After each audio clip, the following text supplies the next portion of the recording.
కూతురుని చంపిన మృగం శ్రీచరణ్ ఎవడో వాడికి శిక్ష పడాలండి. ఇదేనండి అరేంజ్ మ్యారేజ్ అండి. పెద్దలంతా నిర్ణయం తీసుకుని పెళ్లి చేసామండి. కంప్లైంట్ అంటే ఇవేనండి, లేనిపోని చెత్త పనులన్నీ చేస్తుండేవాడండి మా అమ్మాయి మీద. లేనిపోని చీప్ ట్రిక్స్ ప్లే చేసాడండి.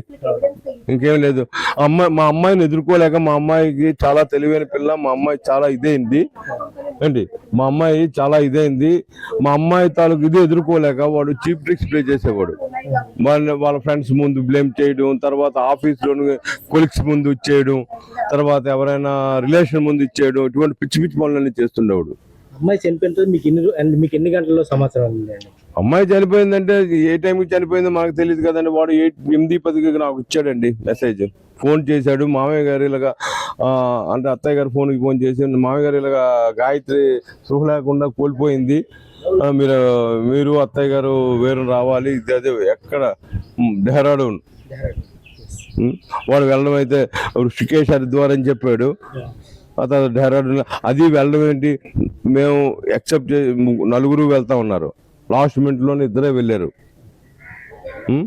మరి ఇది ఫ్రీ ప్లాన్ మర్డర్ అంటారా ఏమంటారు చెప్పండి మీరే. ఇదండి నా కూతురు మనకు ఎట్టి బస్సులో న్యాయం కావాలి. అదే అది అందరినీ తప్పుదో పట్టించాడండి వాడు. చెప్పడం అయితే వాడు మాకు మీకు ఇదే న్యూస్ నేను 10 సార్లు చెప్తున్నాను, ఇదే రిపీట్ చేస్తున్నాను నేను. వాడు మా అమ్మాయి తెల్లవారు 6:30కి చనిపోయిందని చెప్పాడు. చెప్పిన తర్వాత నాకు 8:10 కాల్ చేశాడు. ఆ కాల్ ముందు వాడు ఎంతో మందికి కాల్ చేసి కన్వర్ట్ చేసుకుని విత్ లాయర్ని కూడా పెట్టుకున్నాడు. వాడు అక్కడ విత్ లాయర్ని కూడా మేనేజ్ చేశాడు వాడు. నాకు అనుమానం వచ్చి మా అమ్మాయికి హార్ట్ బీట్ చెక్ చేయి, లేకపోతే పల్స్ చెక్ చేయి, బాడీ శరీరం ఎలా ఉంది, చల్లగా ఉందా వెచ్చగా ఎలా ఉంది చెక్ చేయంటే ఏ పని చేయలేదు. మీరు ఫోన్ చేసి మీరు 2 టికెట్లు పంపిస్తున్నాను, మీరు అర్జెంటుగా డెహ్రాడూన్ వచ్చేయండి. వాడు మా అమ్మాయిని అయితే మసూరి తీసుకెళ్ళవలసిన కారణం ఇది చంపడానికే, ఫ్రీ ప్లాన్ మర్డర్. అర్థమైందా?